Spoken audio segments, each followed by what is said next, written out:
Benvinguts una altra vegada a aquesta reunió d'amics on tractem d'esbrinar coses interessants vers el que ens diu la Bíblia.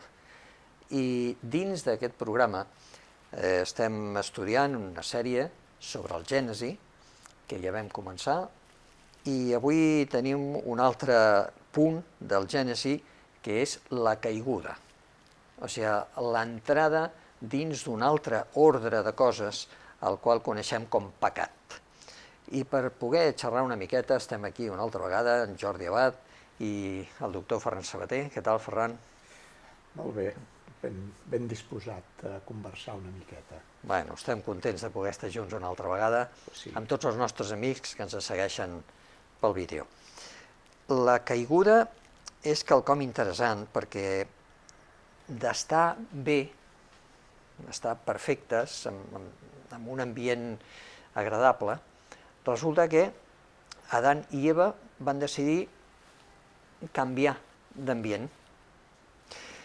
I aquí, amb aquest canvi, ens trobem amb diversos temes, i un pot ser el del bé i el mal. A vegades nosaltres pensem, és que per anar per la vida tens que conèixer totes les coses. Tens que conèixer el bé i tens que conèixer el mal per poder escollir. I la pregunta seria, és necessari conèixer el mal? Aviam, necessari tindríem que dir que no és desitjable. El que passa és de que en les nostres circumstàncies estem envoltats del mal. El tema és de que Adam i Eva, en un principi, en origen, no estaven envoltats del mal, encara que hi havia una petita opció i dissortadament sembla ser que van, per dir-ho així, van posar La mira on no corresponia. en aquesta opció i van veure un paisatge molt trist i desagradable. Però originàriament, en principi, estaven en un entorn, com es diu, paradisíac. I hi havia només una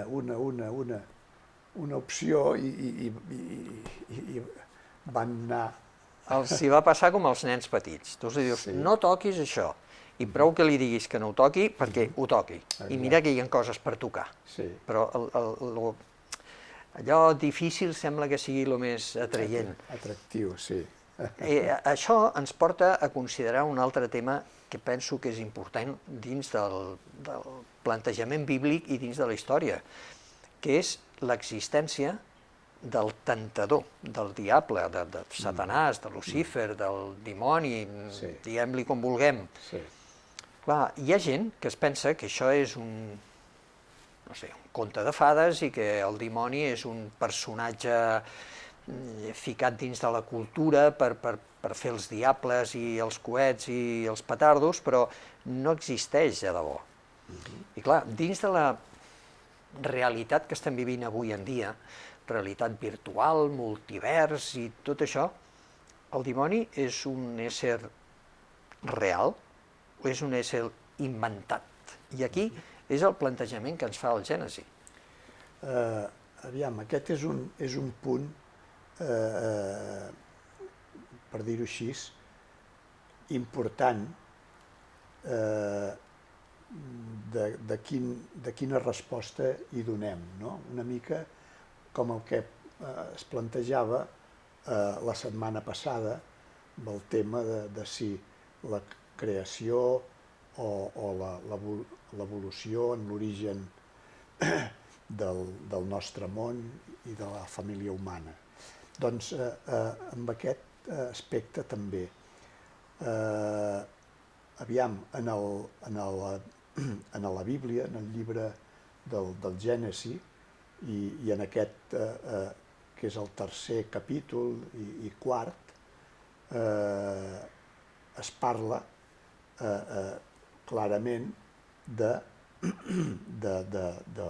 del diable, d'un ésser amb intel·ligència i poder superior als éssers humans, i un ésser que posa en qüestió a Déu, el Creador. És curiós, podríem dir, que en l'actualitat pràcticament la majoria de les religions, ja no parlem de les idees filosòfiques no religioses, sinó dels credos religiosos, i en particular del cristianisme, potser mencionen el diable, però no està arraconat, no? Arraconat. En canvi, en les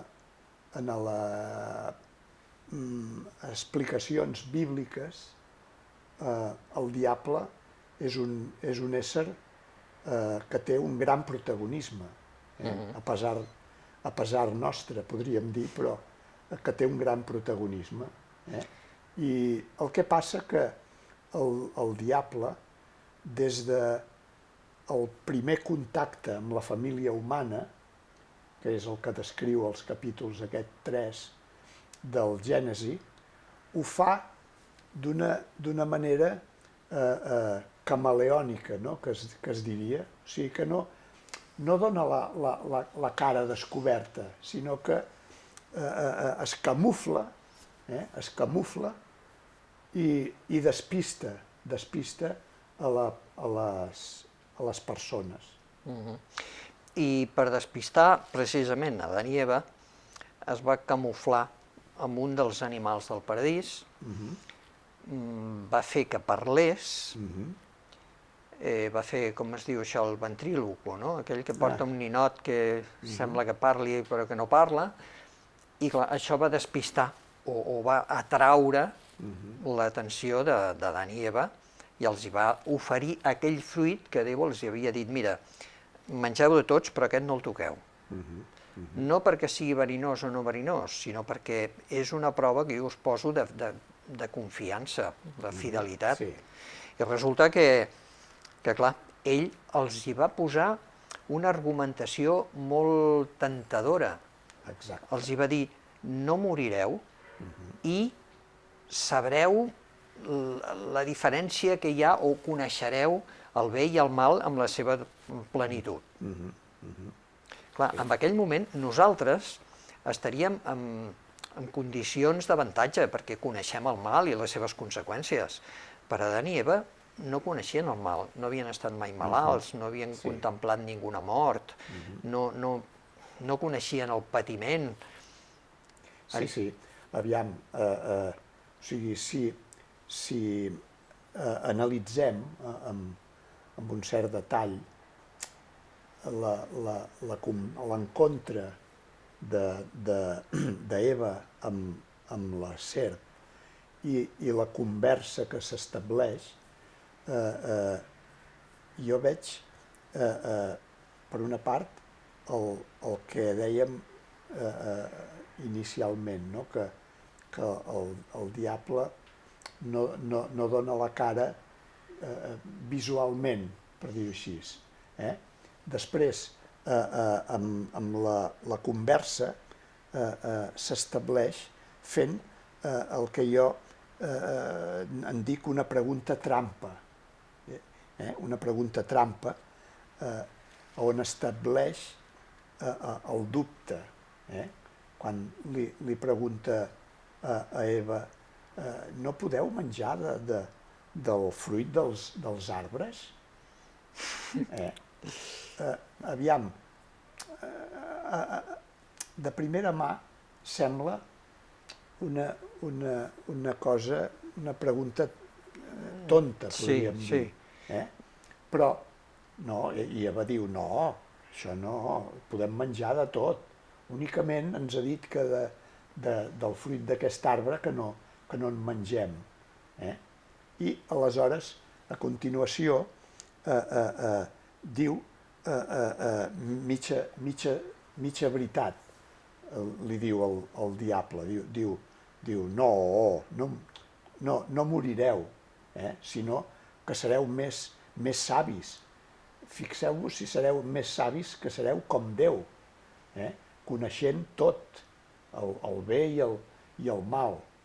És a dir, està dient mitges veritats. Amb un judici, a mi m'agrada dir que pregunten els testimonis, vostè no solament dirà la veritat, sinó que dirà tota la veritat i només la veritat. Només que la veritat. Perquè dient la veritat pots estar amagant part de la veritat. Manipulant les coses. I el diable, amb aquesta conversa, diu la veritat, però perquè no van morir immediatament. No tota la veritat. Però no tota la veritat. I aquí està la cosa, perquè tu fixa't, quan nosaltres parlem de l'error, l'error no és una mentida, és una mentida i una veritat. Per això ens equivoquem, perquè si fos mentida ja ho veuríem. Però com resulta que és una mentida i una veritat, llavors ens equivoquem, perquè pensant que és veritat trobem que és mentida. I aquí està el tema.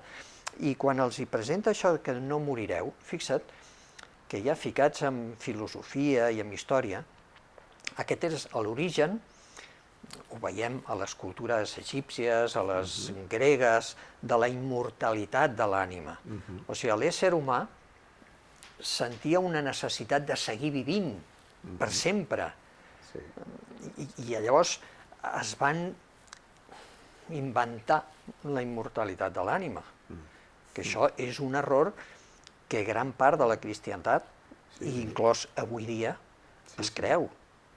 I bíblicament parlant no té una base, no té un fonament.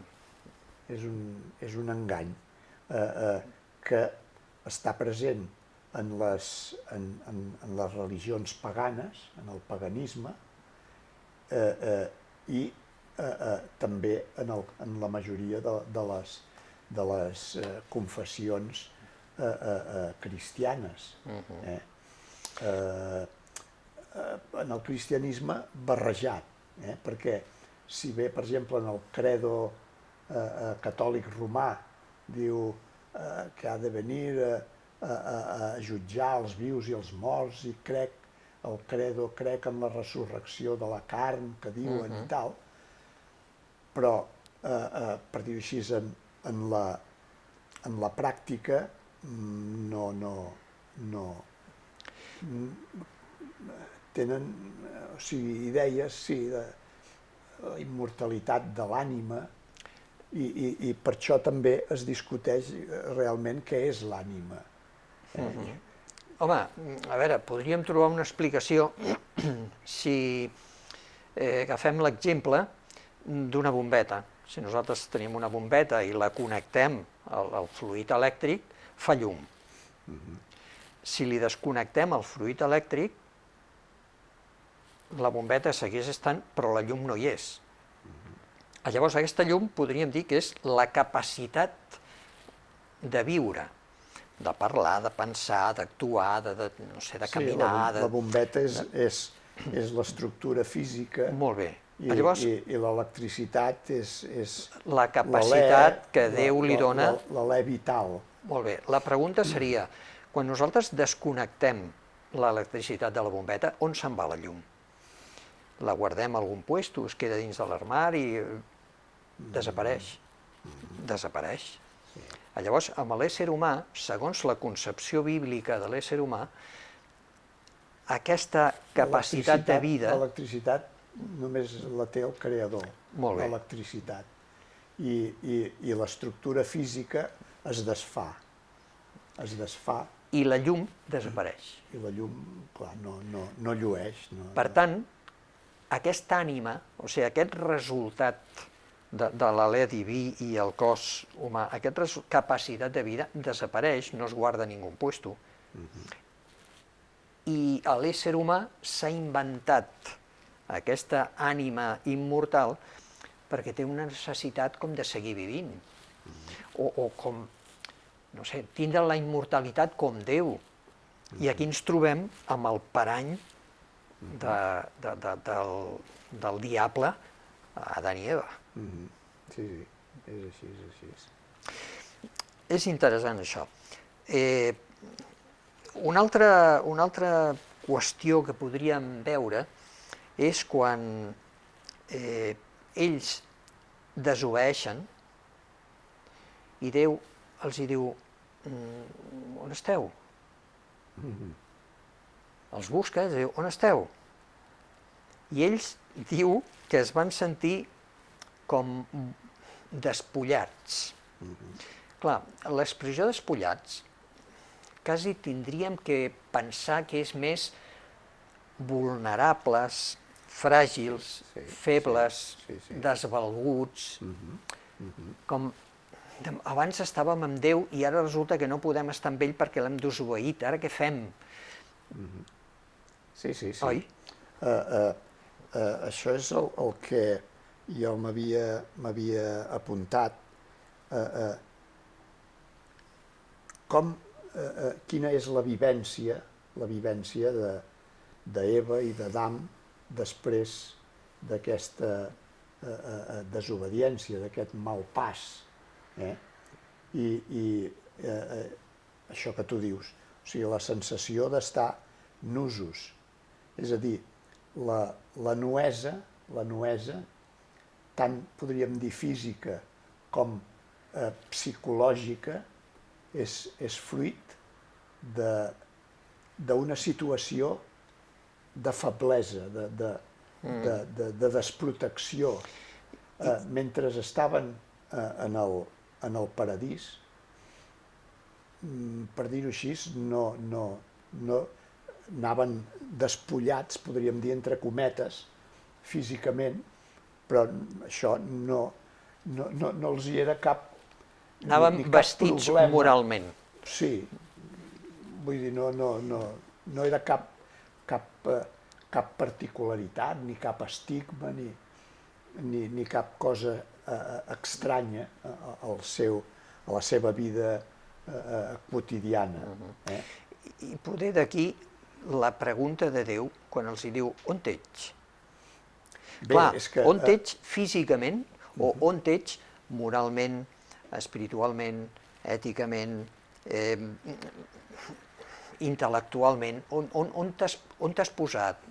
On estàs? A quin lloc estàs? Perquè abans estaves aquí, però ara has canviat de lloc. Saps on ets? T'has perdut? Estàs desorientat? On ets? Sí, és això.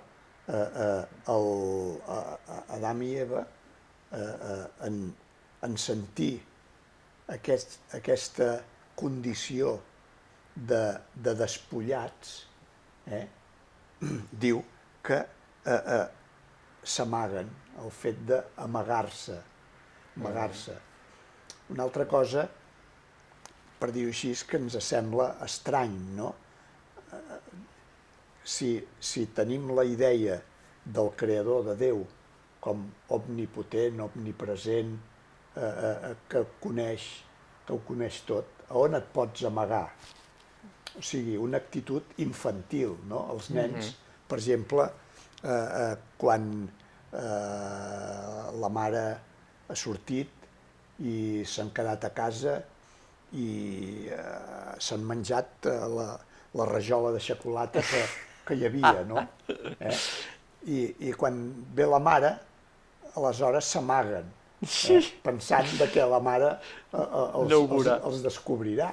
I el que la mare observa que no funciona del tot bé és perquè els nanos s'amaguen, encara no ha vist que s'han menjat la xocolata, però els nanos ja es volen autoprotegir, no?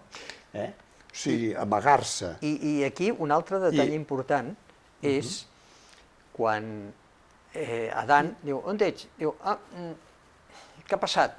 No ho sé, la Eva, la culpa és de l'altre. I la Eva, no ho sé, jo passava per aquí, però la culpa és de l'altre. Que comú que és això, eh? És una reacció, sí, molt humana, no divina, no? Volent, per dir-ho així, ser com Déu, es fan, per dir-ho així, una humanitat com la coneixem en el present, no? O sigui que assumir les pròpies accions, sobretot si són negatives o desagradables, ens costa. I aquí una altra cosa que podem treure és que, malgrat la culpa és de l'altre o l'altre, a veure, quan nosaltres jutgem alguna actitud, podem trobar agravants, atenuants, però al final o al principi eren culpables, amb agravants o amb atenuants. Havien desobeït.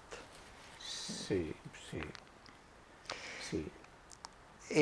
Un altre tema important, que crec que és important dins d'aquesta escena d'aparició del serp, és que aquesta serp, que com dèiem l'altra setmana representa el diable, representa un àngel poderós del cel que en un moment determinat es va revelar, té un destí.